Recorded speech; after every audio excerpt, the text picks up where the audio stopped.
Gracias. Muy buenas tardes, amados estudiantes. Voy a volver a comentar que el examen es un test cuya calificación ya hemos concordado con ustedes y que va a comprender el test que se va a tomar en preguntas relacionadas a la exposición que yo he hecho, a las explicaciones que yo he hecho. En segundo lugar, al contenido de las traducciones que ustedes han hecho. Y en tercer lugar, al contenido, hasta el capítulo que el día lunes se ha tomado, hasta ese capítulo, de lo que Bertalanffy ha hecho. Entonces, son 3 hechos que nos van a alumbrar en la temática que vamos a colocar. Puede ser que vengan todas las preguntas de la TGS, o todas las preguntas sean de mi exposición, o todas las preguntas sean del cuerpo de conocimiento de la ingeniería de sistemas. O puede ser que venga una combinación, ¿no? de eso. Yo la verdad es que selecciono las preguntas al azar, y selecciono la pregunta al azar y a la vez, como es presencial, lo tengo que imprimir. Son 4 tipos de pruebas, A, B, C o D, y usted no se debe olvidar de colocar correctamente el tipo de prueba que le corresponde, que usted ve en la hojita de preguntas. No se debe olvidar eso. Porque si usted se olvida, yo lo pongo, pero lo pongo al azar, la que se me ocurra. Es decir, puede no coincidir, porque la plantilla que uso para corregir, una es para el tipo A, otro es para el tipo B, otro para el tipo C. Entonces no debe haber, en ese sentido, equivocación u olvido.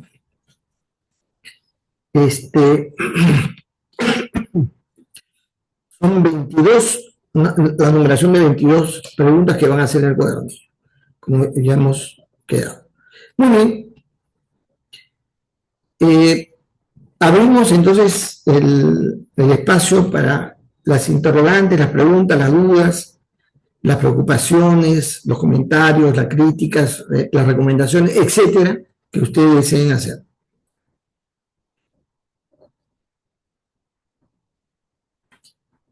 No hay. Y yo me siento feliz. No se me complica la vida. Muy bien. Vamos a seguir avanzando en nuestra temática, del que estuvimos conversando este día lunes, ¿no?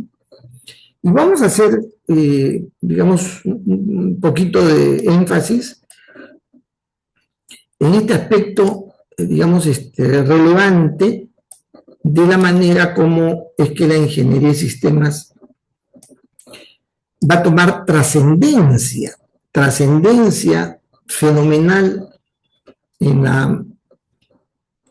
el mundo, no solamente académico, sino sobre todo en el ejercicio profesional. Voy a volver a repetir esta expresión. La ingeniería de sistemas no es un grado académico, aunque ahora se dan grados académicos al respecto, pero no es un grado académico. La ingeniería de sistemas es una manera de abordar un fenómeno, una situación, un problema, un sistema complejo. ¿Ya? Es una manera, de forma interdisciplinaria y con el uso del modelado. ¿Correcto? Para formular mejoras, eliminaciones o creación de sistemas, ¿no? Eso es la ingeniería de sistemas. ¿Estamos de acuerdo? Y eso yo quiero enfatizar por el hecho de que eso requiere una serie de conocimientos, de dominios. Se diferencia de la informática absolutamente, porque la informática es hoy en día una herramienta que se usa para diferentes disciplinas, en la que existe una especialidad o varias especialidades para construir soluciones informáticas y que el ingeniero de sistemas ve como una herramienta y ve también como una manera de atender requerimientos que su sistema, la propuesta, los diseños del sistema que hace, puedan ser implementados con un componente también informático, lo ve también como un aspecto, digamos, que debe contener la solución que usted diseña. Entonces, eso es la idea. La ingeniería de sistema, entonces, va a aparecer en la Segunda Guerra Mundial propiamente, va a tomar cuerpo poco después de la Segunda Guerra Mundial, articulando su metodología, y conjuntamente con ella va a aparecer, no conjuntamente, inmediatamente después de ella, la cibernética, que le va a añadir diferentes conceptos y concepciones. Y la ingeniería de sistemas se levanta uniendo esos conocimientos con una forma de abordar lo complejo que es la dinámica del sistema, que ya le hemos explicado. Y también le hemos explicado cómo es que se va a entender la realidad a partir de los principios de la cibernética. Eso es ingeniería de sistemas. Algunos estudiantes, incluso ahora algunos profesores, se extrañan de que cuando hablamos de ingeniería de sistemas no se hable sobre los datos, sobre el procesamiento de datos, la analítica de datos, etc. Es bien raro que se extrañen, ¿no? Pero se extrañan en la medida que ellos tienen el paradigma, la creencia equivocada de que la ingeniería de sistemas tiene que ver con la computación. Usa la computación, conocemos de computación, dominamos la computación, pero nuestro trabajo es formular modelos para construir sistemas de cualquier tipo, ¿no? Y esto tiene, esta precisión tiene mucha importancia por el hecho que la progresividad que ha habido en la utilización de la ingeniería de sistemas ha pasado por diferentes espacios, ambientes, ¿no? En la que llega en su momento a alcanzar el trabajo, el quehacer industrial, el quehacer productivo, saliendo o expandiéndose más allá de aquel ámbito aeroespacial que se llegó a aplicar en su mejor momento, saliendo del campo de la industria pesada, la industria de la guerra, que le dio origen y que se desarrolló especialmente en el seno de los Estados Unidos, y también saliendo de ese ámbito de complejidad que el desarrollo de las telecomunicaciones planteó, dado que las telecomunicaciones no solamente era atender cablecitos, sino nuevas tecnologías, una forma de abordar la integración comunicacional en el mundo, ¿no? Entonces, el desarrollo hacia diferentes ámbitos de la industria tuvo mucha llegada, buena llegada, y es a raíz de eso que se plantea si sus técnicas y métodos podrían ir más allá del mero aspectos de procesos industriales, sino al manejo de la organización, al manejo del Estado. Al manejo del Estado. Es posible. Stafford con su cibernética organizacional nos deja el ejemplo del intento de articular una visión sistémica del Estado en Chile, ¿no? Con los chilenos. Con el proyecto que Stafford planteó el gobierno Allende, que quedó trunco por el golpe militar de Pinochet, ¿no? Pero no se truncó el impacto que esto tendría en la búsqueda de mirar la organización y el Estado en forma viable, porque lo que hizo Stafford con el apoyo decidido de Ross Ashby, el tener una conceptualización inteligente, viable, es decir, exitoso de la organización, siendo la organización el sistema de mayor complejidad y de mejor evolución del sistema biológico o de los sistemas biológicos, que desde la célula y en progresiva articulación de complejidad llega a ser una organización.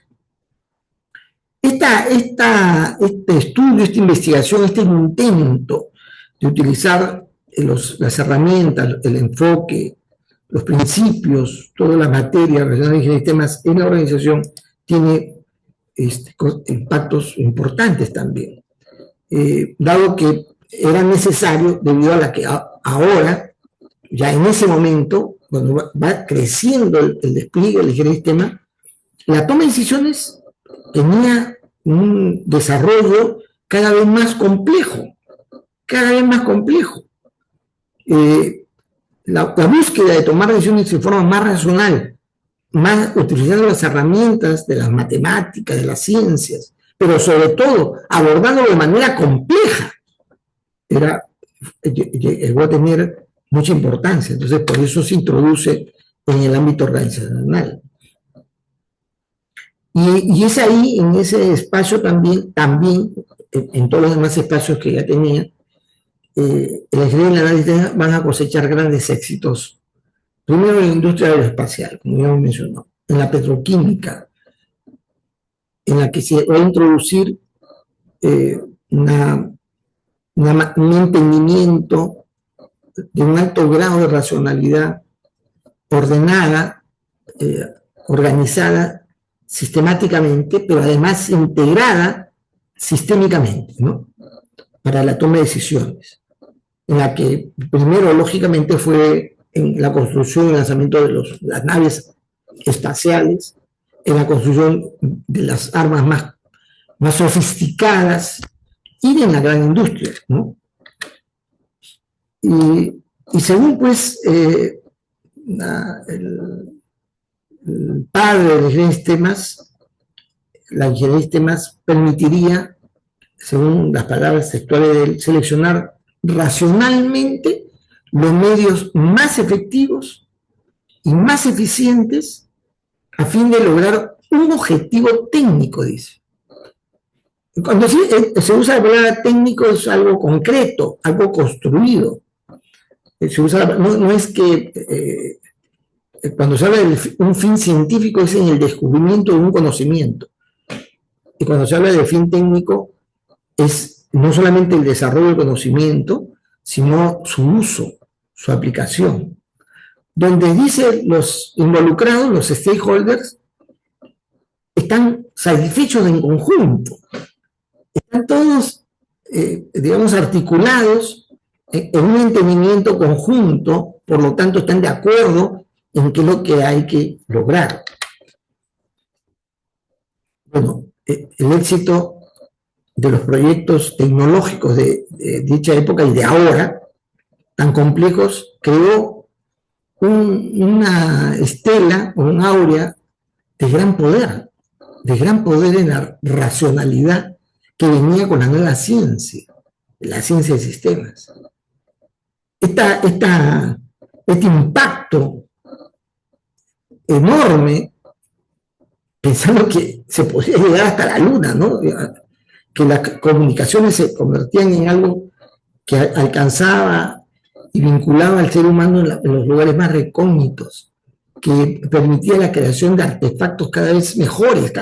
O sea, no es que se crean nuevos instrumentos técnicos, sino se crea formas que van evolucionando, o sea, soluciones que tienen la capacidad de seguir mejorándose, renovándose, incluyéndose mejores atributos.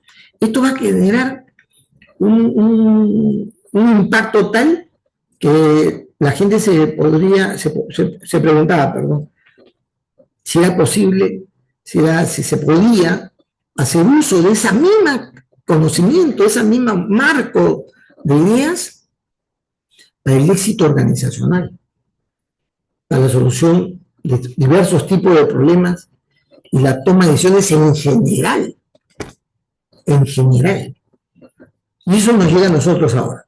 Eso es lo que ahora nosotros creemos que el sistema nos permite desenvolvernos en el ámbito familiar, en el ámbito académico, en el ámbito empresarial.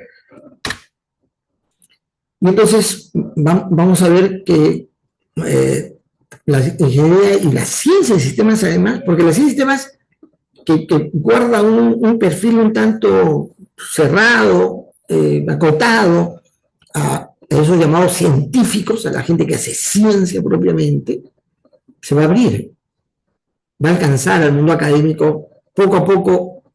El mundo académico que está dominado por el pensamiento marxista, profundamente materialista, o sea, donde el materialismo dialéctico tenía hegemonía, va a ir cediendo espacios al pensamiento relativista, fenomenológico, que va apareciendo y desarrollando, con retraso espectacular en las universidades del tercer mundo, las universidades como nosotros, a los países como el Perú, en la que todavía hay gente que está convencida que la forma de la ciencia clásica es la forma, ¿no? Y eso es algo que hay que tratar de contrarrestar, de impulsar mejor las ideas de sistemas. Por eso es un crimen lo que están haciendo estos que están revisando la currícula, desaparecer la ingeniería de sistemas. Yo no sé cómo hacer para que se genere un movimiento de defensa a la ingeniería de sistemas en la universidad. La hemos recuperado y ahorita varios de nosotros estamos formando parte del Consejo Internacional. Vamos a pasar la vergüenza en nuestra vida. Yo no voy a renunciar al Consejo, si acaso la UNI, que es después de la Universidad de Huánuco, es la universidad más pintada haciendo ingeniería de sistemas. Si la vamos a dejar de hacer, qué vergüenza, qué roche. Bueno, pero tanto la ingeniería como los sistemas se van a expandir y no va a llegar a América Latina, ¿no? En los años 70 más o menos se publica y se va a distribuir a nivel mundial esta espectacular obra de Bertalanffy, La teoría general del sistema. En realidad es una obra epistemológica, no es una obra literaria, no es una obra descriptiva, es una obra que trata de darle a los que se acercan a la ingeniería de sistemas una idea o pistas para cambiar el entendimiento de la realidad. Es una obra epistemológica, es el planteamiento de mirar la realidad de manera distinta a lo que se hacía antes. Ahora hay mucha literatura, Ludman, ¿cómo se llama? Morán, Edgar Morin, ¿no? Morin se escribe, Morán se pronuncia. Estos grandes científicos y filósofos contemporáneos han desarrollado ideas espectaculares, pero a partir de aquellos elementos, aquellos aspectos formulados y propuestos por Bertalanffy para cambiar el entendimiento de la realidad, ¿no? Hay obras que van a aparecer en otros lugares, ¿eh? Independientemente de la obra de Bertalanffy, haciendo el mismo planteamiento. Permítame mostrarle uno de ellos.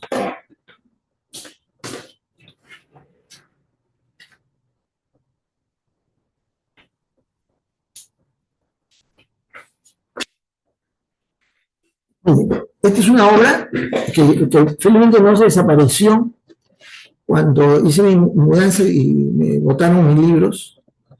Es una obra que fue publicada antes de que apareciera la publicación de Bertalanffy en América Latina. Apareció antes, ¿eh? Son esas publicaciones que hoy día están proscritas, ¿no? Me pueden meter preso si yo muestro esta obra en general, porque es una obra marxista. Que publicaba y difundía la editorial de Moscú, los rusos. Trataban de inculcar las ideas marxistas en todo el mundo y ellos producían y vendían a precio muy barato literatura. Y esta es una de esas literaturas. Es una obra que ha sido producida o escrita por Afanassiev, el famoso Afanassiev, que usted no conoce, no para usted, ¿no? Famoso porque va a ser uno de los que introduce las ideas cibernéticas en el campo de la reflexión sociopolítica en Rusia, en un país comunista, profundamente comunista, que le va a causar posteriormente a estas publicaciones que él hace su destierro, lo van a perseguir, se va a tener que esconder y ocultar, porque descubren que a pesar de lo que dice Afanasiev, contradice los principios básicos del marxismo-leninista, el marxismo-leninista, o sea, que era la Rusia de esa época. Pero su publicación se difundió en todo el mundo. Yo tuve la circunstancia de que estando en la universidad, porque se vendía así abiertamente y en las universidades aparecían los que eran prorrusos, y entonces y se sentaban ahí, estaban los libritos nuevos, todos ellos, a precio bien barato, pues, ¿no? Como si ahorita comprabas un libro pues, por 5 soles, por 7 soles, una cosa así, ¿no? Era muy económico. Así que yo vi, yo en el colegio he sido un ocioso terrible, he sido un vago.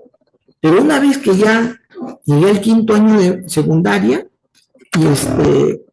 y estando en la universidad, entré a los estudios y a la lectura. Yo me gusta la lectura, me llegó a encantar la lectura. Entonces, buscaba libros y me encontré este libro.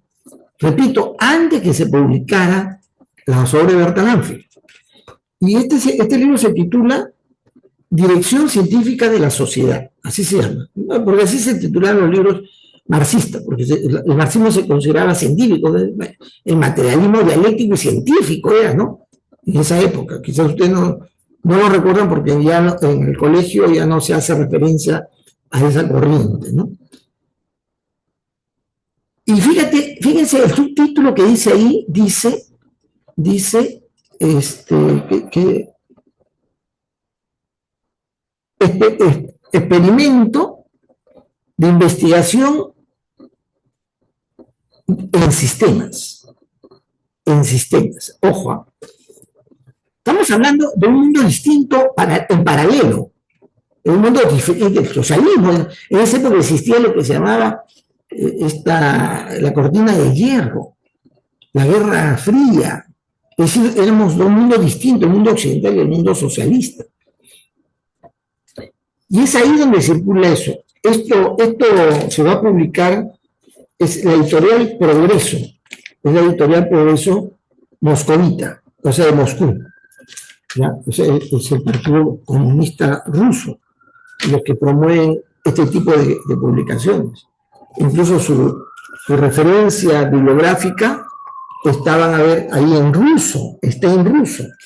¿Ya? Y entonces, esta obra es muy interesante.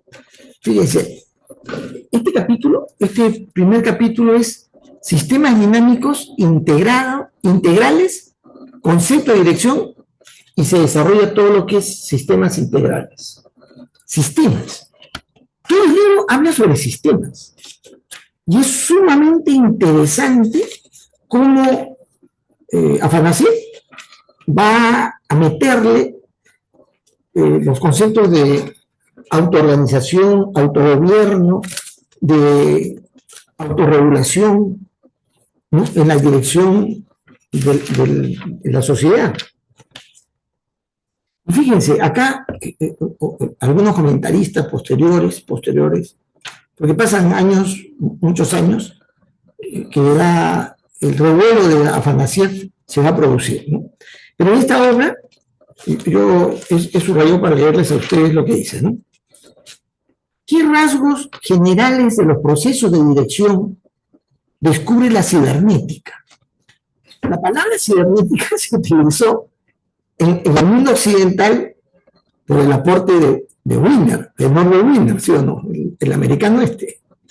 Pero que no les gustaba a los marxistas esto de coger ideas que provenían del mundo occidental, porque eran una muestra de un pensamiento capitalista, tenía otra calificación retrógrada, ¿no? Entonces, pero él en este libro lo va a poner, ¿no? ¿Qué rasgos generales de los procesos de dirección descubre la cibernética? Dice. Ante todo, la cibernética ha demostrado que la dirección no tiene lugar en todos los sistemas, sino en los dinámicos, muy complejos. En algún momento ustedes van a hacer dinámica de sistemas conmigo y van a ver que hay un aspecto fundamental en esta materia del entendimiento de regulación que se da en los fenómenos de la naturaleza como los fenómenos construidos, ¿no? Sino en los dinámicos muy complejos, que poseen una tupida red de dependencias no lineales de tipo causa-efecto, tanto de orden dinámico como estadístico, en los sistemas capaces de pasar de un estado a otro sin cambiar sus características cualitativas fundamentales. Estos sistemas son precisamente los organismos vegetales y animales, toda la sociedad y los distintos subsistemas que les son inherentes. Acá Afanasieff dice algo bien atrevido, porque la idea de que la organización es un sistema biológico de alto nivel de complejidad es de Kenneth Boulding en el mundo occidental. Pero ya lo decía, en otras palabras, lógicamente, este marxista, en una literatura que acá la fecha de esto es, ¿dónde está la fecha? Porque a nosotros nos llega el libro de Bertalanffy en el año 74. A partir del 74, más o menos el 76, es que nos llega la literatura de Bertalanffy. Escucha, que a ver dónde está. No me acuerdo dónde dice la fecha. Bueno, pero esta publicación es ante la publicación, ¿ya? Bueno, el rasgo común de los procesos de dirección consiste en su carácter antientrópico. Ya. La antientropía, ¿qué cosa es? En el lenguaje de Bertalanffy, la negantropía. Es que con el marxismo y el materialismo positivista, todo el pensamiento positivista, creía que la materia era la fuente de todo principio del comportamiento de la realidad, ¿sí o no? En la cual hay un principio, ¿no? Que es el principio de la entropía, ¿no? Que es que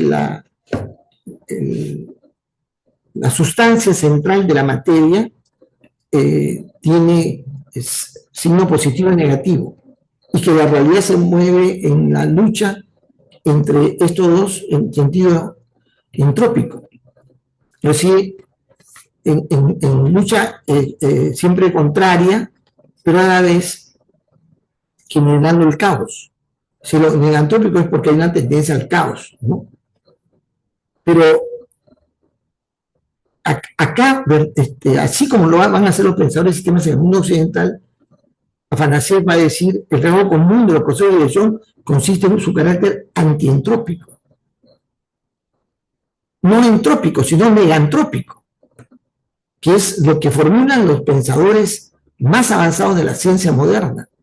Es decir, no todo conduce al caos, no todo lo lleva al caos, sino hay sistemas, especialmente biológicos, que lo que tienden es no ir al caos, sino más bien al orden.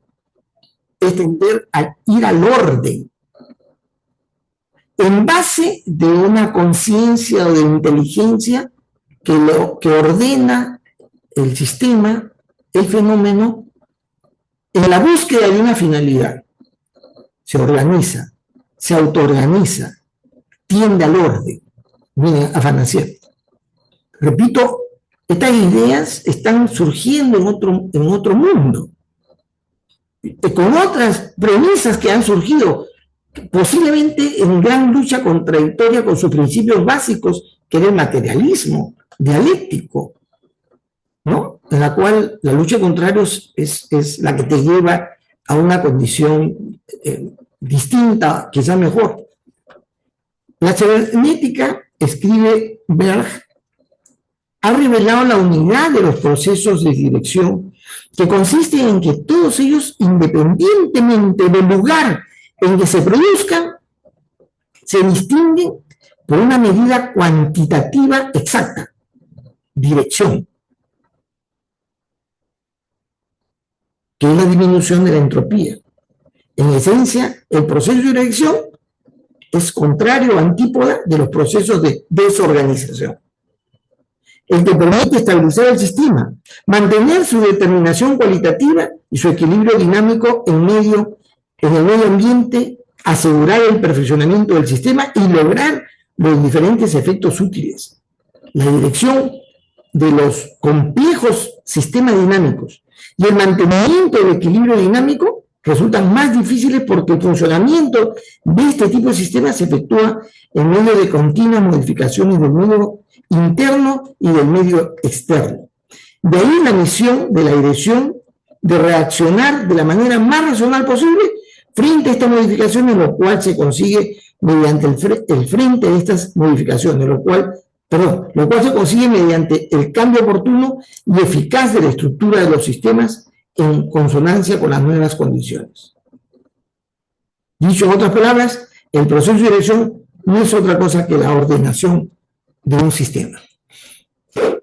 Me hubiese leído una obra que da la impresión que he escrito Bertalanffy acá, es que esto lo he escrito a un autor del sistema, del campo de sistemas. Bueno, yo le menciono ahora que hay un gran impacto, extraordinario impacto en la publicación en el mundo occidental, tengo que aclarar acá, de la teoría general de sistemas. No debo dejar de mencionar que también estas ideas no fueron originarias de Bertalanffy. ¿Qué cosa es la TGS? Ustedes lo están leyendo. ¿Qué cosa es? Es una recopilación de conceptos, ideas, percepciones, descubrimientos, contradicciones que diferentes científicos están observando en la realidad para buscar un nuevo entendimiento que Bertalanffy lo que hace es recopilar y ordenar. ¿Sí o no? ¿A cuántas referencias hace? ¿A cuántos científicos menciona? ¿Sí o no? El trabajo de Bertalanffy es un trabajo fantástico, pero recopilación, de ordenamiento. No es que son ideas necesariamente que surgen de él. El principio de la alometría posiblemente es uno de ellos, ¿no? La función alométrica del crecimiento es también un aporte de él. Son cosas muy puntuales, ¿eh? Que está asociado a ideas que están apareciendo en la ciencia, en diferentes ámbitos. Y repito, en la teoría general de sistemas, recopilado esos aportes del mundo occidental en esa obra. Pero si hubiéramos tenido la capacidad de romper la cortina de hierro, también esas ideas estaban surgiendo dentro del ámbito del mundo no occidental, del mundo socialista, que tenía otros principios, y más fuertemente cerrados a los principios del materialismo. O sea, ya está germinando una nueva epistemología en ese mundo. Claro que a ellos les llega la perestroika antes que el cambio de mentalidad, ¿no? Pero el despliegue, la expansión de las ideas de sistemas es espectacular. Y no se le puede atribuir a alguien, ojo, sino al hecho que esos principios de la ciencia moderna va a ser asumida de forma autónoma por los científicos que con sinceridad de corazón, a la independencia mental, van a empezar a razonar nuevamente la realidad con dicho principio, ¿no? Y también se difunde lo que se busca, se intenta, es desarrollar la capacidad de formular la realidad a través de las matemáticas, ¿no? Se difunde el modelado matemático y aparece prontamente, y esto en los 50 ya, la simulación. Y en paralelo va madurando la investigación operativa, que es el modelado matemático para la solución de problemas de optimización. Y la dinámica de sistemas, que como ya le mencioné, para ser más complejos, con una mirada de variación en el tiempo, en la vinculación de componentes que cambian en ese tiempo, ¿no? y que va a impactar a los científicos más prominentes, al Club de Roma. Y se pone el Club de Roma porque en esa época el Club de Roma era el espacio, el ámbito donde se encontraban los científicos más prominentes. Cualquiera no podía pertenecer a ese club, ¿no? Cualquiera no, tenían que haber tenido contribuciones en el pensamiento, en la ciencia, y también en muchos círculos científicos independientes, ¿no? La cibernética natural va avanzando a una cibernética social.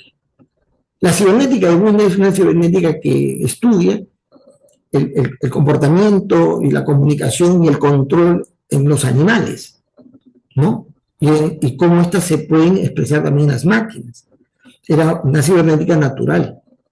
Pero con Ashby y con otros autores que ya la vez pasada les he mencionado, se basa en una cibernética social. La sociedad también tiene rasgos y consideraciones que permiten ser conducida desde el punto de vista de la cibernética. Y uno de esos escritos que no pertenece al campo está en el otro mundo, que quiere aplicar los principios de la cibernética a la dirección científica de la sociedad.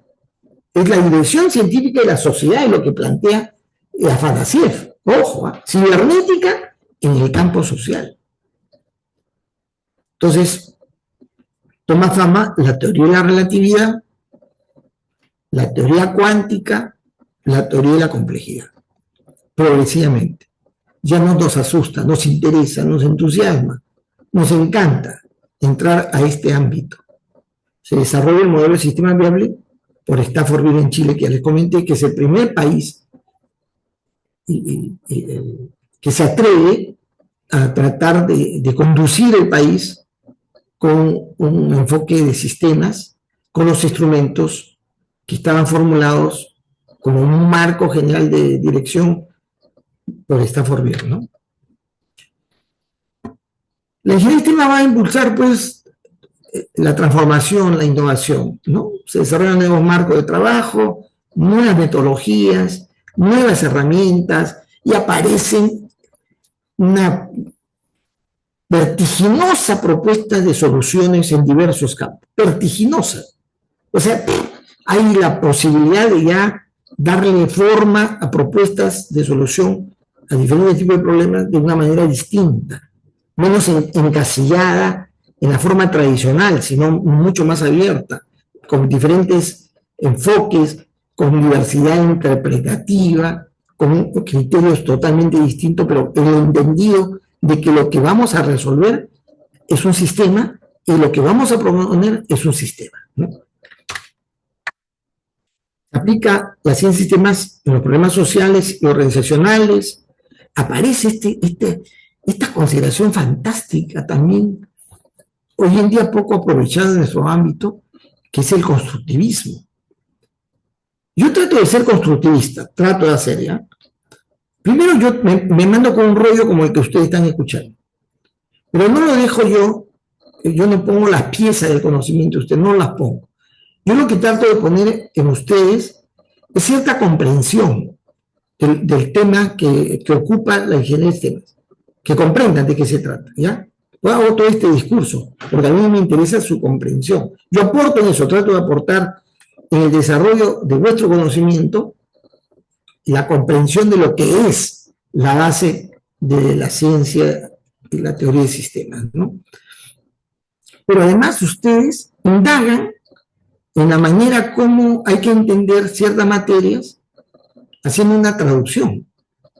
Yo les he pedido elaborar un artículo, simplemente para movilizar sus neuronitas, boten un poco de óxido y pueda razonar un poquito.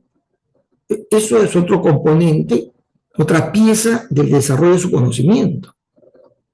Yo les he recomendado, lean todo el cuerpo de conocimiento, porque ese es el cuerpo de conocimiento de la ingeniería, no lo que es diseño, procesamiento, tratamiento de datos.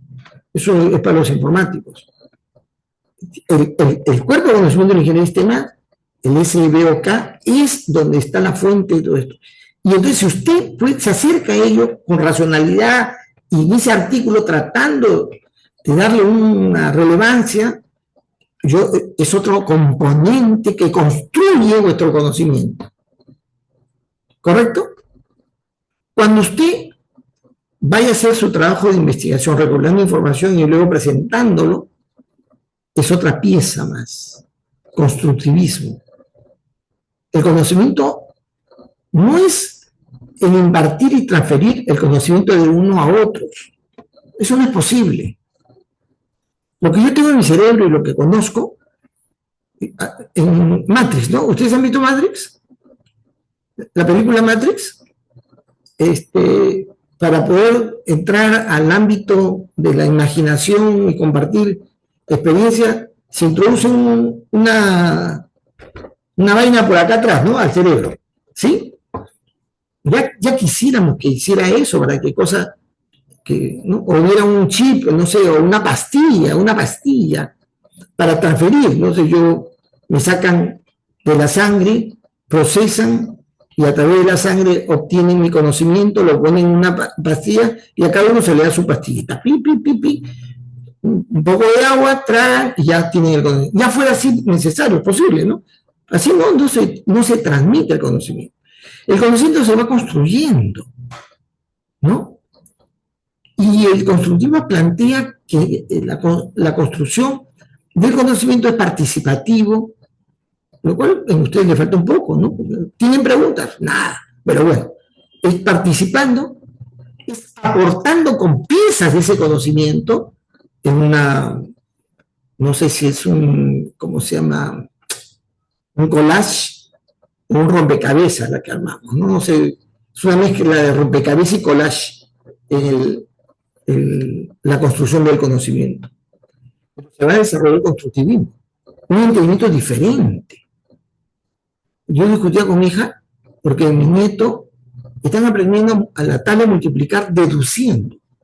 Bien ingenioso, esa es la técnica Singapur.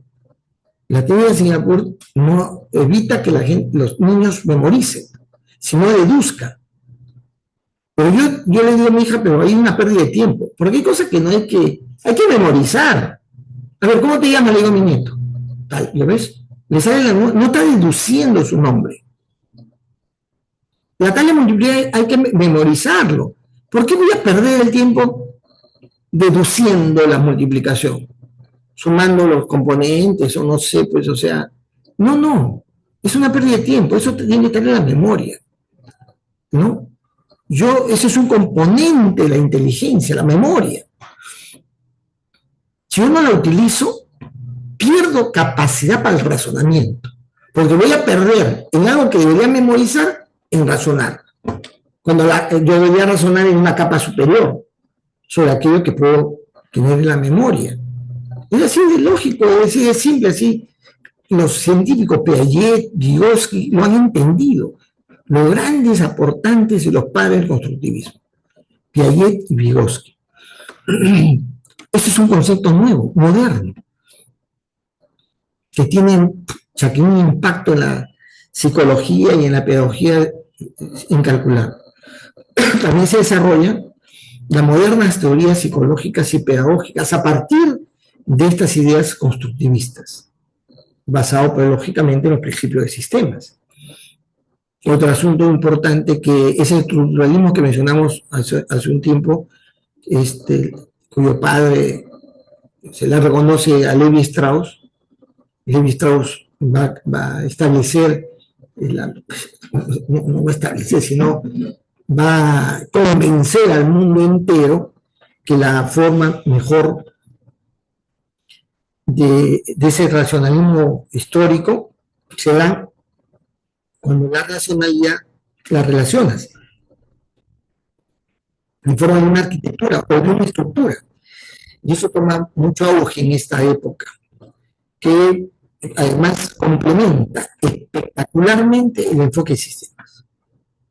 Se van a desarrollar más tratados epistemológicos, no solamente Bertalanffy, de verdad es un tratado epistemológico, es una base, pero la manera como entender cada área y cada complejidad tiene formas, y ahí van a aparecer muchos escritos para afrontar tanto los problemas de la naturaleza como los problemas de la sociedad. ¿no? Claro que no hemos podido articular en conservar, a pesar del aporte ¿cómo se llama?, de Niklas Luhmann, ¿no? Niklas Luhmann es el que más ha aportado en tema del entendimiento social, pero a pesar de eso, del aporte de Morán también, es de que no tenemos una manera certera de cómo hacer que la sociedad se administre, se gestione de manera óptima, ¿no? Ya hubiéramos estado en el cielo. Pasamos en vaivenes, en situaciones cíclicas de gobiernos buenos, de gobiernos malos, de entendimientos correctos, de entendimientos errados totalmente, ¿no? Bueno, y es en esto, sobre esta base de desarrollo espectacular, luego viene una corriente espectacular, ¿no?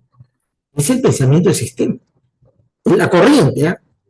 Ahora se habla de pensamiento de sistema de una manera. Ojo, yo les quiero mencionar lo que no se deben olvidar, si no los jalo.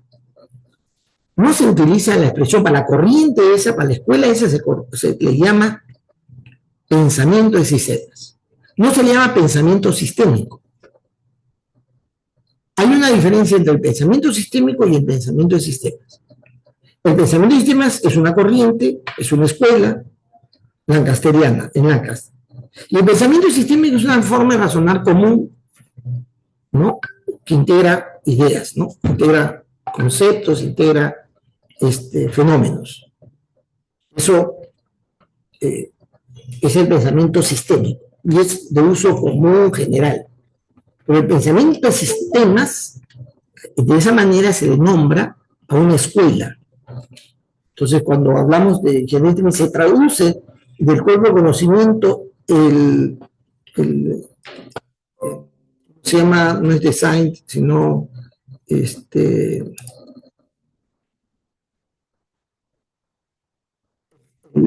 system thinking, esa manera de referirnos a él, se debería traducir como pensamiento de sistema, porque se refiere a ese contenido conceptual que tienen la gente de esta escuela. Entonces, esa corriente, que está basada en dos principios filosóficos fundamentales, que es la fenomenología y la hermenéutica, esas dos corrientes, le da forma a una manera nueva de acercarse a la realidad. Y ellos, para evitar que los interesados en la ingeniería de sistemas puedan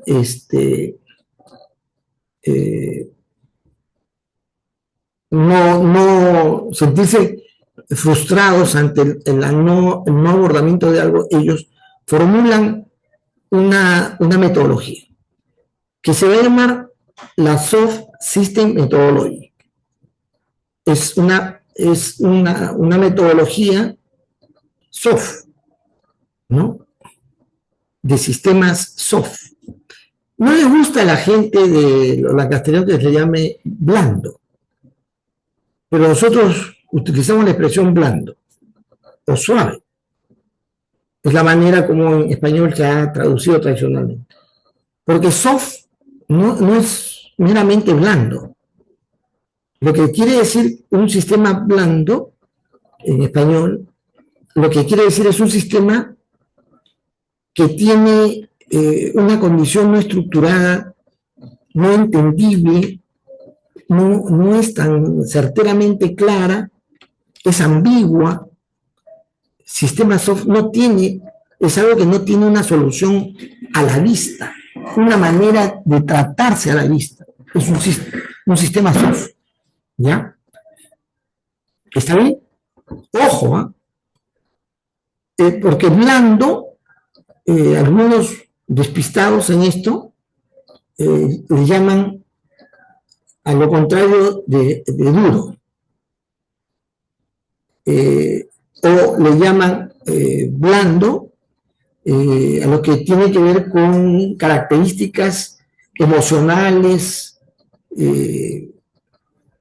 conceptuales, más que aspectos reales. Pero los sistemas blandos se refieren también al mundo real físico, pero que no se entiende, cuya complejidad es una complejidad no estructurada. A eso se llama soft. Ya no se vayan en ese sentido a equivocar. Y hay que corregir a quienes le quieren dar una acepción que no es. Entonces, se va a iniciar, posterior al desarrollo y al auge de ingeniería de sistemas, en forma experimental, proyectos que se abordan de esta otra manera. Ya les he leído la obra de Checkland, que dice que la metodología de sistemas blandos aparece como una forma de abordar las complejidades no estructuradas de una manera mejor que lo haría la ingeniería de sistemas. O sea, surge como una respuesta a la limitación de la ingeniería de sistemas. O sea, en franca crítica a la ingeniería de sistemas. La soft system es un entendimiento que proviene de un personaje muy especial.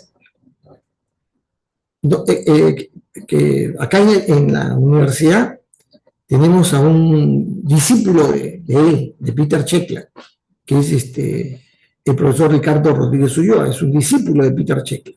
Él lo llega a conocer, es su alumno de Peter Checkland. Lo tenemos en la universidad. Él enseña justamente ese curso de metodología de los sistemas blandos.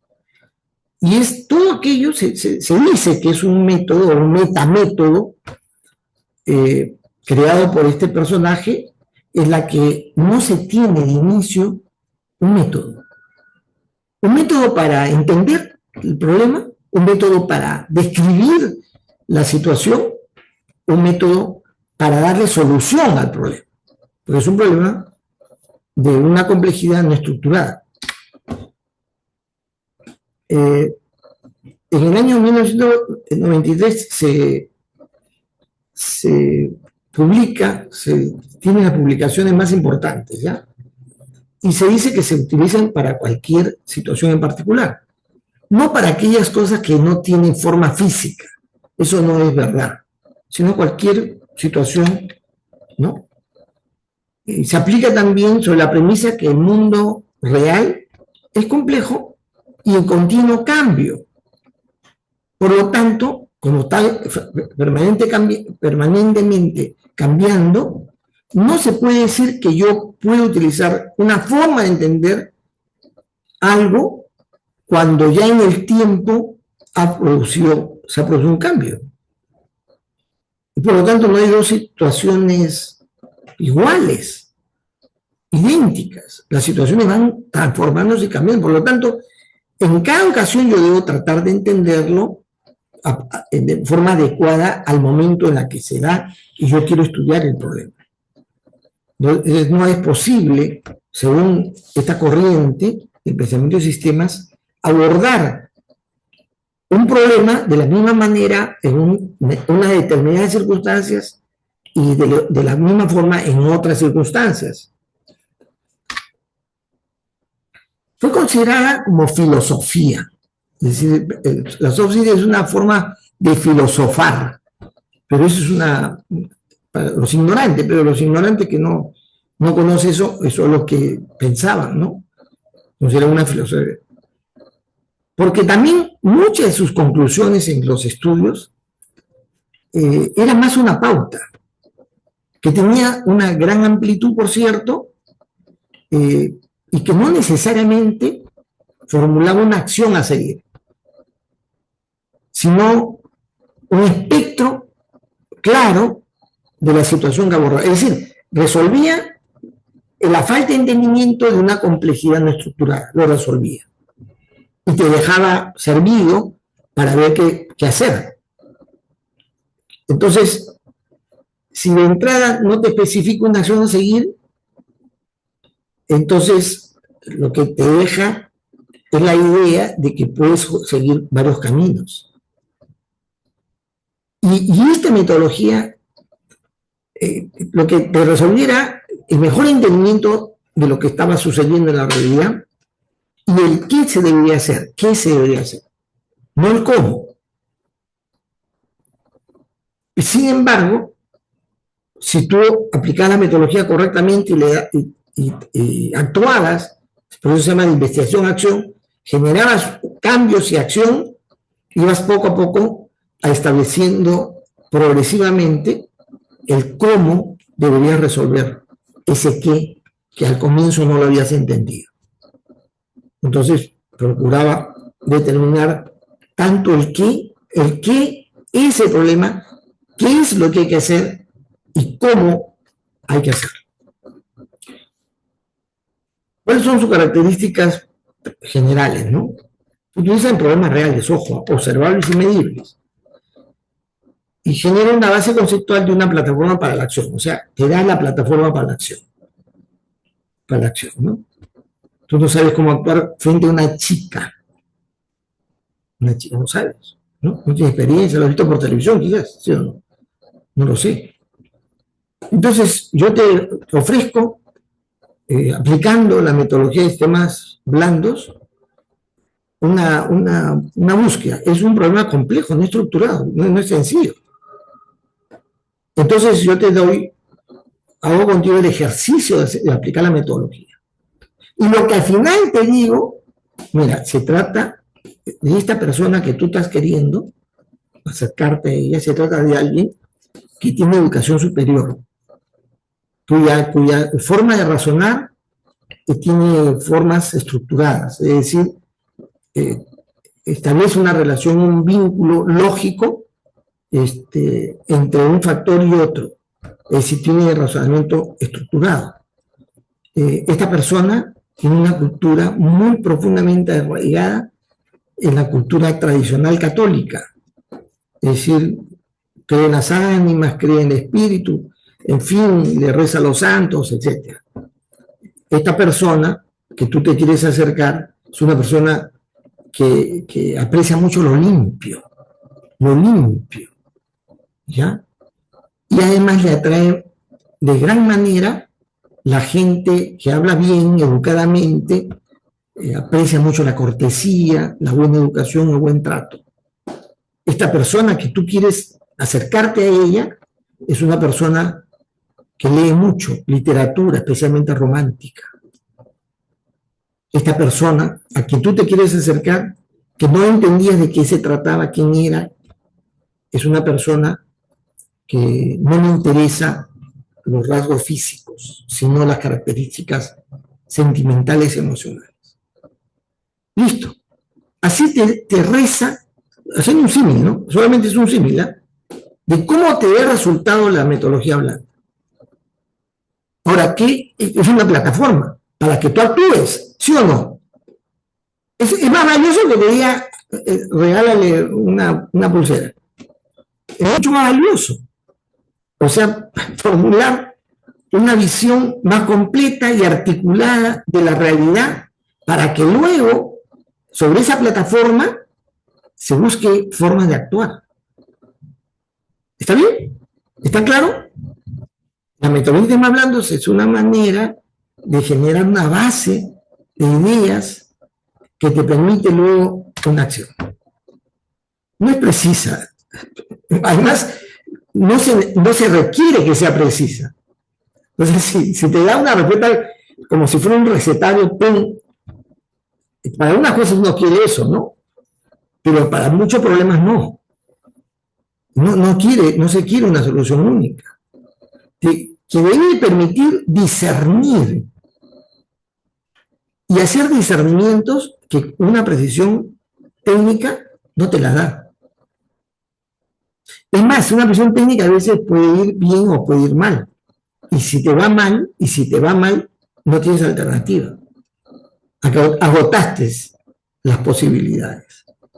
Eso es lo fantástico de la soft system. Cualquier ámbito que la ciencia y la ingeniería de los sistemas no pueda incluir, estimados estudiantes, no puede incluir metodológicamente, no puede, debe utilizarla. ¿Ya? Y rápidamente les mencionaré cuáles son las etapas por las que se sigue, ¿no?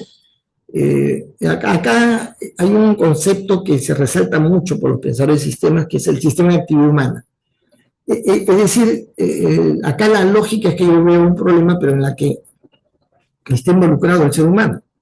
Y yo voy a darle una solución que atiende también esa complejidad que es que el ser humano no responde necesariamente de una manera repetitiva, idéntica, sino en base a estados emocionales, circunstancias, e intereses, a diferentes aspectos pueden tomar decisiones distintas. Entonces, emplea el concepto del sistema de actividad humana para investigar la situación como para efectuar mejoras. Se soporta en el paradigma del aprendizaje. ¿Qué significa eso? De que cuando yo abordo un problema muy complejo, voy a estudiarlo con la metodología que yo les voy a mencionar y haber dado una vuelta completa a la metodología es un proceso que debe llevarte a un mejor entendimiento. Has aprendido del problema y la manera como abordar el problema. Has aprendido. Para que puedas darle otra vuelta con ese aprendizaje. Y la segunda vuelta metodológica es un añadido a tu aprendizaje. Se llama paradigma del aprendizaje. El paradigma del aprendizaje se refiere a que yo en cada proceso y acción sobre la realidad aprendo. Para que la siguiente vuelta de acción sobre la realidad no cometa los mismos errores y utilice lo que he aprendido, utilice los buenos resultados. ¿Ya? ¿Entiendes? Ese es el paradigma del aprendizaje. En los problemas no estructurados no existe respuesta óptima. No existe la respuesta correcta. Peor, la respuesta final. Siempre hay algo mejor que hacer. Y requiere esta actitud de tener interacciones cíclicas para pensar, modelar, actuar, transformar y estudiar o analizar la realidad. El mundo, para los pensadores de sistemas, esto para los pensadores de sistemas, no son necesariamente para los ingenieros de sistemas. Separamos el mundo real, el mundo real. Para nosotros, los ingenieros de sistemas, todo lo que estudiamos es mundo real, todo lo que hacemos es mundo real. Pero también hay un espacio que pertenece a la conceptualización de la realidad. Pero bueno, el mundo real, yo abordo el mundo real tratando de obtener de él la situación, la que yo voy a estudiar y buscar una propuesta. ¿Ya? El primer paso es describir la situación no estructurada. ¿Cómo se hace esto? En la metodología general de alguna gente que propone inteligentemente cómo aplicar este primer paso a la metodología de sistemas blandos, dice, hay que buscar de gente que conoce sobre el problema, está en contacto con el problema, no es que lo tiene claro, sino que participa, conoce la realidad donde vamos a observar. Escogemos 7 personas, 7 perspectivas, más menos 2, más menos 2. Pueden ser 5, pueden ser 6, 7, 8 o 9. No más de 9, porque ya no es necesario, y no menos de 5, porque puede ser muy limitado. ¿Ya? Repito, la regla, que no es una regla científica, no es una regla planteada por los pensadores del sistema, no.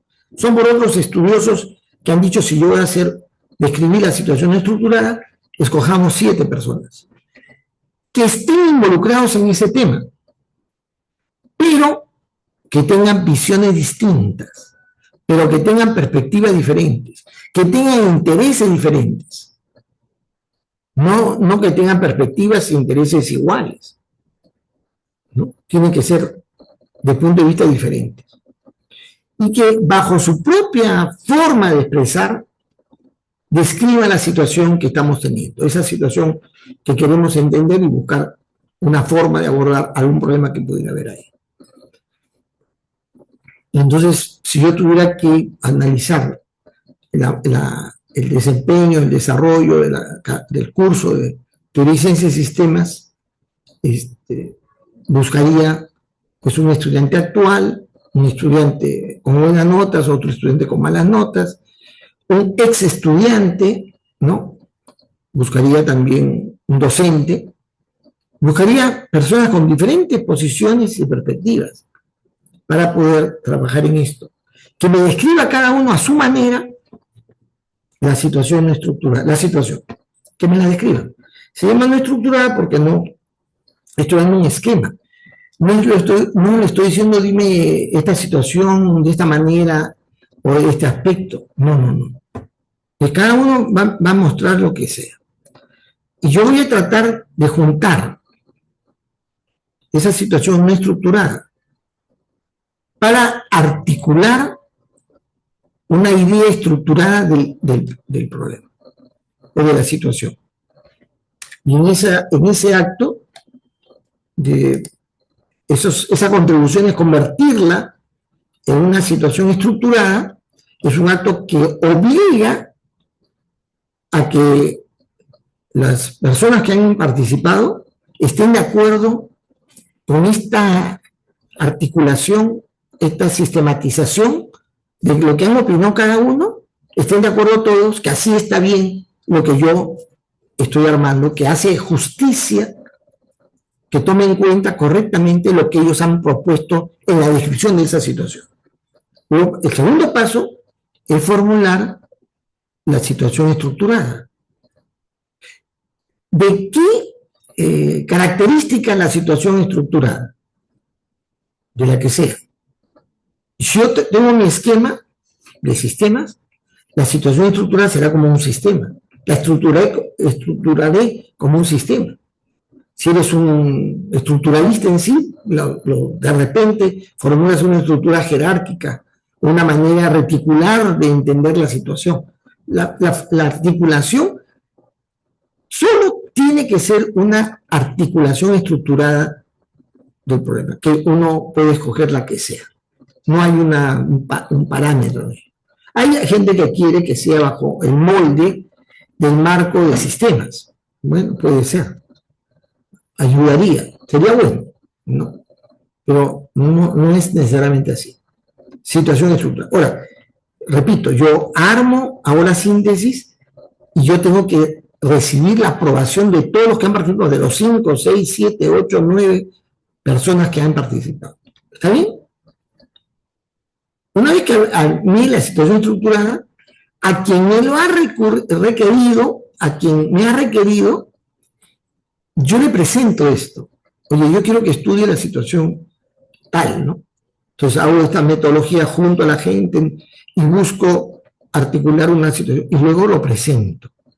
Esta es la situación por la que están viviendo, o el fenómeno o el problema se está dando. Y tengo que obtener la aprobación. Si acaso en la presentación que hago de quienes me han requerido hay una observación, un comentario o una pregunta que no puedo responder, yo vuelvo a hacer el trabajo, indicando a esta gente, el trabajo de ellos es independiente, cada uno, ¿eh? Independientemente le digo, fíjate, ten en cuenta esta consideración, a todos, de lo que he recibido de la interacción con el grupo de interesados. Y voy y vengo hasta que ya la situación estructurada es la que consideran que está bien formulada. Y entonces ahí ya viene lo que llama el pensamiento de sistemas. El pensamiento de sistemas lo que hace es desarrollar una forma de darle sentido a ciertos aspectos de la situación estructurada. Y a esa misma gente o a otra gente, a otro grupo de 7 más menos 5, le voy a decir, esta es la situación estructurada, ¿ya? Ahora, yo quiero que ustedes que están relacionados al tema, porque siempre son personas relacionadas a ese ámbito de estudio, siempre, pero que tienen perspectivas diferentes, yo les voy a pedir que esa situación estructurada identifique un sistema relevante, un sistema importante. ¿Cuál es el sistema más importante de esa situación? O me indiquen qué aspecto que está en esa situación debería cambiar, debería transformarse. No debería ser igual, debería cambiar. Que me indiquen cuáles son. Y describan cómo debería ser. Me dicen, esto es algo que debe cambiar, esto que es esto, esta situación. Dentro de esta situación general, esto es lo que yo creo que debe cambiar. Ya, pero ¿cómo debería ser? Me tienen que describir el cómo debería ser. ¿Cómo debería ser la situación? ¿Ya? Cuando ya me lo describan bien, yo lo entienda, por separado, ojo, pueden decirme ellos cómo se pasa de la situación actual, cómo se pasaría de la situación actual a esa situación cambiada. No estoy diciendo situación mejor o situación óptima, sino cambiada, que cambie. Porque ese cambio puede tener un efecto a la situación general. Y hago esto con los 7 más menos 2, cada uno de ellos. Y mi chamba va a ser que esas definiciones básicas, que es cada... Ahora, me pueden dar diferentes aspectos a cambiar. Cada una de ellas se va a llamar definición básica. Una definición básica es la identificación de un aspecto de la situación estructurada que debe cambiar, indicando cuál es la situación actual y cuál es la que debería ser, indicando cómo podría yo llegar a esa forma de cambiada, ¿no? A la forma cambiada. Eso es lo que hay que hacer con cada uno de ellos. Una o dos aspectos o tres, o sea, lo que ellos consideren que sea relevante, indicando el sistema al cual se están refiriendo, al subsistema de la situación. ¿Ya? Esto es muy importante. Para eso hay una herramienta que utilizan lo de la metodología blanda, que es el CAPDE, el análisis CAPDE se llama, que es hacer empatía o exponer un escenario para formular estas definiciones desde el punto de vista del cliente, de quien quiere que se hagan los cambios. Del punto de vista de los actores de la realidad, de los actores de la realidad. ¿Ya? Los observadores y actores. De los clientes y de los actores. También deben poner desde el punto de vista de quienes jugarían un rol transformador, formulando justamente en ese ejercicio esa transformación que estamos mencionando, de la definición básica. La definición básica es una transformación de una situación actual a otra futura, distinta. El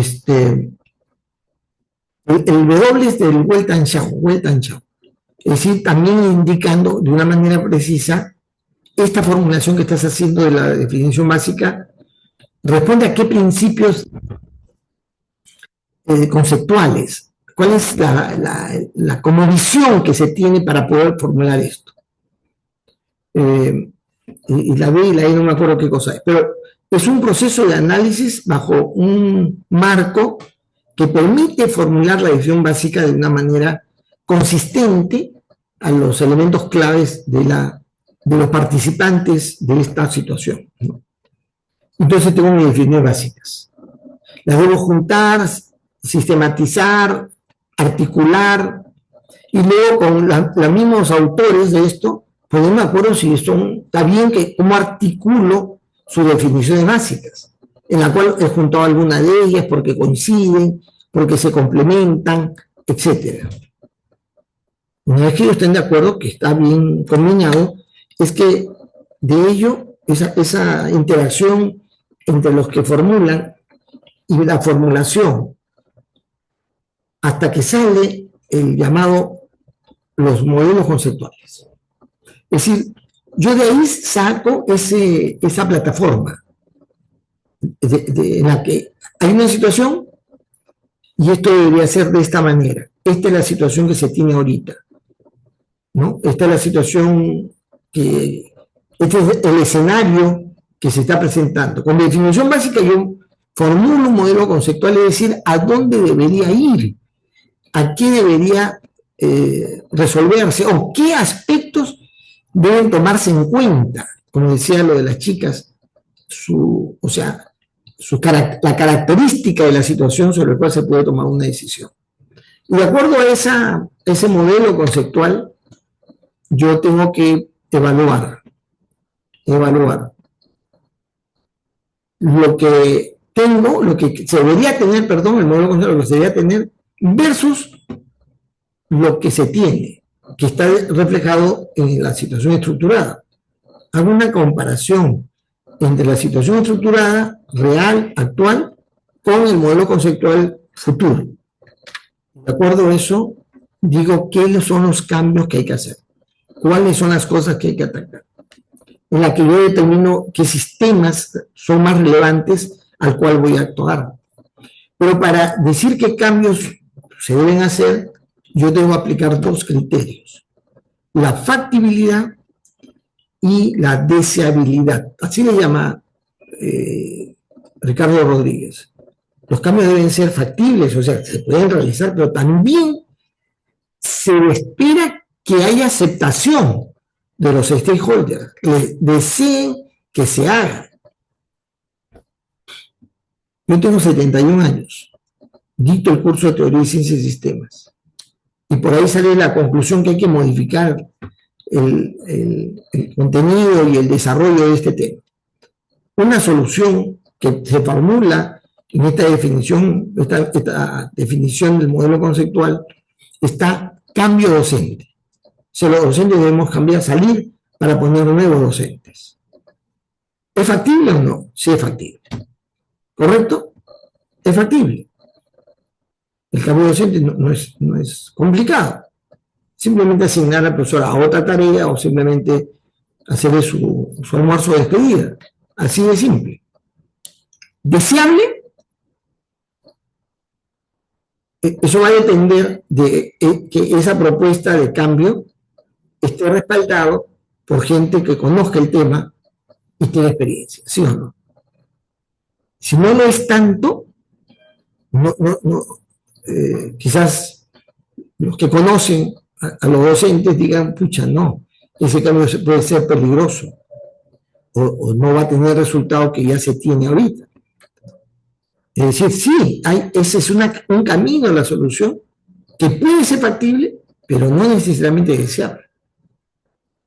Y los sistemas que salen de la metodología, decimos hablando, las propuestas, tienen que pasar este tamiz de factibilidad y deseabilidad. Y luego lo implanto, los cambios los pongo en marcha, lo aplico, lo conduzco, lo maduro, lo controlo y lo implemento. Y luego de eso, me propongo pasar un tiempo, volver a hacer el ejercicio. Busco a 7 más o menos 2 personas que estén involucrados en el tema, que sean distintos a los anteriores, o quizás algunos de los anteriores, pero en lo posible otra gente, para que me describa la situación de acuerdo a su punto de vista, con sus reglas de entendimiento. Vuelvo a hacer el ejercicio. Es un proceso, la metodología es un proceso que está basado en este principio del aprendizaje. El equipo, lógicamente, ingeniería es un equipo de gente interdisciplinaria, no debe cambiar, pues, ¿no? Porque si cambia ya estamos, no, aunque también se han hecho desarrollos de sistemas blandos con equipos distintos, ¿no? También se ha hecho, Pero si es un proceso de aprendizaje, se espera que la experiencia en ese ejercicio sirva para lograr un mejor resultado en una siguiente vuelta, ¿no? En la UNI va a surgir la ingeniería de sistemas en el año 1974 como carrera. Va a ser una carrera que va a tener forma en los años 66 al 69. 69 ya se tenía la propuesta curricular, en fin, ayudó mucho en este sentido un profesional que trabajaba en la Universidad de Columbia, Pablo Visa, y dio el espacio los ingenieros mecánicos. No se olviden que no existía ingeniería de sistemas menos como profesión. Entonces, surgió el interés por ingeniería de sistemas, los posgraduados de ingeniería mecánica que viajaron a Europa y a Estados Unidos y encontraron la gran fama y el impacto que había con la ingeniería de sistemas. Entre ellos, el doctor Augusto Mellado Méndez, vivo todavía, está viejito, pero está vivo. Ya le han hecho reconocimientos, todo. ¿No? Él estudió en la Universidad de Birmingham, donde hizo un posgrado en investigación operativa. Eso lo acercó al conocimiento de ingeniería de sistemas y vino con la idea, el convencimiento que en el Perú se necesitaba ingeniería de sistemas. Y como no tenía forma de plantearlo como un movimiento interdisciplinario, pensó que se debía formar una carrera para eso. Y surgió una idea loca, pues, ¿no? Porque no era una carrera, no era una especialidad de ingeniería de sistemas, era una manera de abordar los problemas complejos interdisciplinariamente. Y felizmente él era miembro de una corriente política, ideológica y política, en la que pertenecían a la misma agrupación política con el rector de esa época, el doctor Sabanel Hoyo. Y eso permitió que pudiera él tener el apoyo del rectorado para la formulación de esta propuesta. Y inicialmente él se desempeñaba en ingeniería mecánica. Era ingeniero mecánico, profesor de ingeniería mecánica, cuyo decano del programa, era decano del programa académico, era el ingeniero Roberto Heredia, ¿no? Muy conocido por la enorme capacidad que tuvo este profesional, este ingeniero, para dar impulso a temas tecnológicos dentro de la ingeniería mecánica. Como él se creó el laboratorio de matemáticas de ingeniería mecánica, él fue el que dio una fuerza increíble. Los mejores matemáticos y científicos de la universidad eran de este departamento de mecánica y mecánica eléctrica. Y surgió. El propósito central de sistemas, en su origen, fue el estudio de sistemas complejos, del modelado de sistemas complejos. No existía, o sea, el concepto de computación no existía. La computación no era un tema de profesionalización, de estudio profesional, no.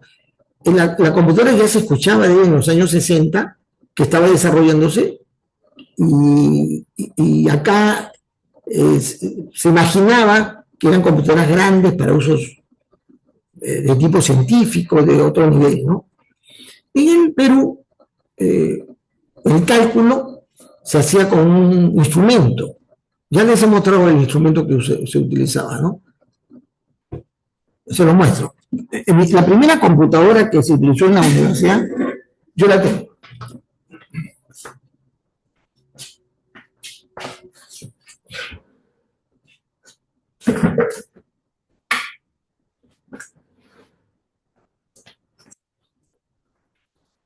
Fue la primera herramienta computacional que se utilizó en la UNI o en el mundo, está en este estuche, ese artefacto que se utilizó y cuyo nombre es regla de cálculo, la regla de cálculo. Acá se saca, se multiplica, se divide, se saca exponenciales, logaritmos, todas las operaciones que ustedes se pueden imaginar en esta regla de cálculo. ¿Ya? Con esta se señala los puntos y los elementos, los operadores que pueden colocarse en diferentes dimensiones, en diferentes escalas, para el cálculo. Se llama regla de cálculo. Cuando se inicia la carrera, no existe la computadora, ni el interés de estudiar computación. A nadie se le puede haber ocurrido en esa época, porque lo que teníamos que aprender en el curso introductorio a la carrera era el uso de la regla de cálculo. Con esto calculábamos. Fueron más años después que apareció un instrumento que lo sustituyó fantásticamente, que viene en este estuche venía. Yo lo guardo, ¿eh? Fue un regalo de un amigo que también estudió conmigo. Pues era mi inicio, que yo ya les he contado que yo no tenía muchos recursos. Y él me regaló esta famosa computadora. La segunda computadora de uso fue la calculadora. El que me regaló él es una Texas Instrument, que multiplica, divide, saca exponencial, ¿no? Cuadrado, raíz cuadrada, saca seno, coseno, tangente, en fin, logaritmos, exponencial, tiene el símbolo del pi, que era un factor muy utilizado en la época. Cuando ya estudiábamos, o sea, cuando a veces se le ocurre decir que el sistema surgió para estudiar la computadora, es un pobre y triste ignorante. El que diga eso, mírenlo como si fuera un triste ignorante, que quiere contar una historia que no vivió, que no sabe y que quiere confundir a la gente, ¿no? Entonces yo guardo esto como prueba tangible de cómo es lo que... Entonces, cuando nace la ingeniería de sistemas, no nace con un propósito computacional para nada. Sí va a usar la computadora, eso sí, la va a usar, pero para implementar, y así como utilizó inicialmente la regla de cálculo, se utilizó la calculadora, luego vino ya la computadora de los mainframes, ¿no? Pero fue el objeto de estudio de su propósito central, fue el conocer, el estudiar los sistemas complejos y modelar sistemas. Época también en la facultad, en la universidad, en el mundo en general, por el modelado y la matematización de los fenómenos. Los ingenieros mecánicos eran los más capos, los que manejaban mejor las matemáticas, los modelos matemáticos, en fin, las ecuaciones, eran unos trones, ¿no? Y en esa circunstancia de modelar y matematizar, vino el interés también por hacer cálculo de gran envergadura, de gran porte. Y es por esa razón que se necesita el uso del instrumento de cálculo, ¿no? Y va progresivamente y crecientemente teniendo gran importancia el computador, que era la herramienta cada vez mejor para hacer cálculos y procesar la información. Y esta es una época cuando surge en la UNI hacia adelante, pocos años hacia adelante, que se mantiene como ingeniería de sistemas, el interés por investigar en ciertos ámbitos. Aparecieron mucho esfuerzo en diferentes sectores, pero especialmente en el campo agrario, el estudio del desarrollo microrregional, con modelos y entendimientos, digamos, basados en el concepto de ingeniería de sistemas. Hubo investigación porque así se puso famoso lo que hizo Forrester, investigación forestal. Yo participé de un grupo de formación y de aplicación de la terapia sistémico-familiar, y también en materia organizacional. Yo tuve la oportunidad de conocer los genios de los modeladores del Acuerdo de Cartagena, del Pacto Andino, que hacían sus modelos matemáticos utilizando programación lineal en el Ministerio de Economía y Finanzas. Hubo mucho esfuerzo por estudios organizacionales. En San Marcos surgió la carrera de investigación operativa, que era la hermana, o no sé si la prima hermana, de la ingeniería de sistemas. Era la ingeniería de sistemas, pero con el nombre de investigación operativa. Es que si hubiera sido más cuerdo, porque fue una locura crear la ingeniería de sistemas, en la UNI debió crearse la carrera de investigación operativa, que sí era una carrera en diferentes lugares del mundo, era una carrera para matemáticos, en el uso de modelos.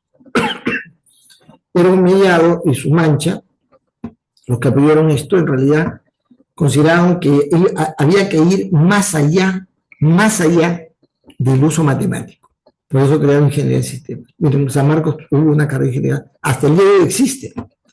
Y luego hubo una área, un departamento de computación dentro del departamento de matemáticas. El departamento de matemáticas tuvo un departamento de computación que sirvió para que los cursos en los que los estudiantes de matemática y investigación operativa pudieran utilizar el uso del computador, aprendieran sobre el computador. No hubo la carrera, luego apareció la carrera de computación.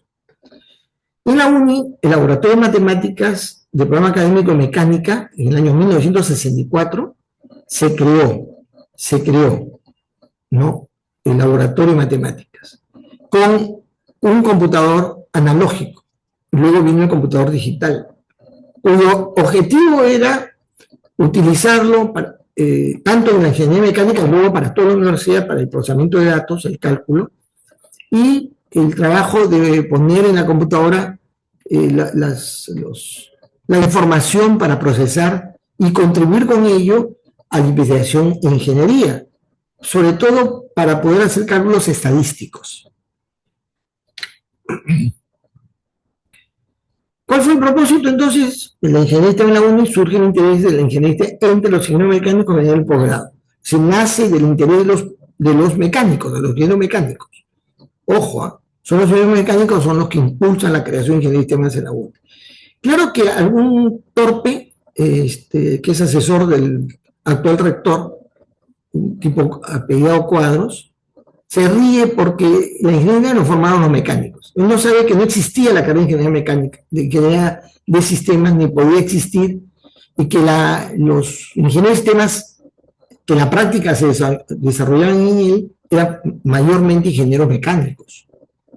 Así que quienes hacían ingeniería de sistemas eran los ingenieros mecánicos. ¿Cuál fue el propósito generador? Resolver problemas complejos interdisciplinariamente con herramientas matemáticas, con el modelado, con la simulación, y haciendo uso, lógicamente, de la computadora, pero como cálculo, como herramienta de cálculo, y formando de esta manera integradores y mejoradores de sistemas complejos.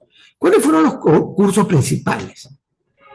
Matemáticas 1, 2, 3 y 4, matemáticas aplicadas 1 y 2, física del estado sólido, termodinámica y fuerza motriz, la química 1, la química 2, la química orgánica, métodos numéricos, circuitos, dispositivos electrónicos, sociología, economía, desarrollo económico, ingeniería económica, investigación operativa 1, 2 y 3, método de predicción, teoría de decisiones, dinámica de sistemas, ingeniería de sistemas 1 y 2, diseño de experimentos, organización de métodos. Miren, esos eran los cursos.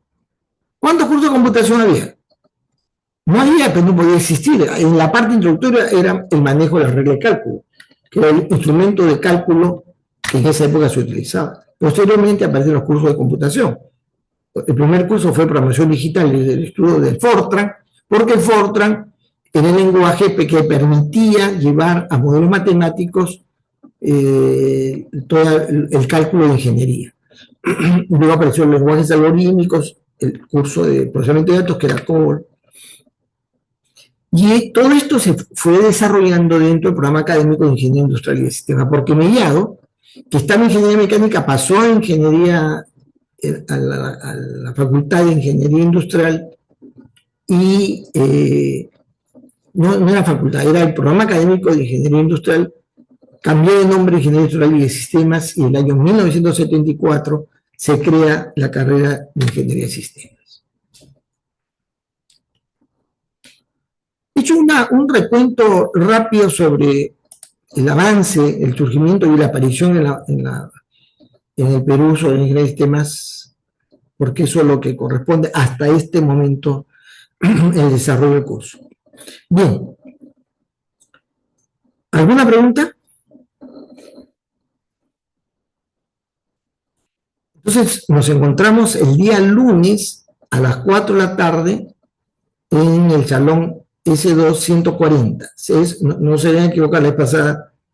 El salón 140 está detrás del tercio, o sea, la parte de atrás de la facultad,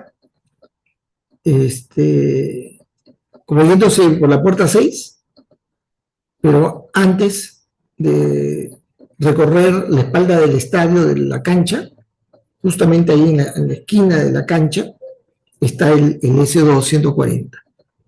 Para un lado se va a una cafetería, ¿no? Hay un puesto, y por el otro lado no vayan a faltar. Entonces nos encontramos, que Dios lo acompañe en esa prueba. Y ya hemos quedado, ¿no?, en cómo vamos a desarrollar esa temática.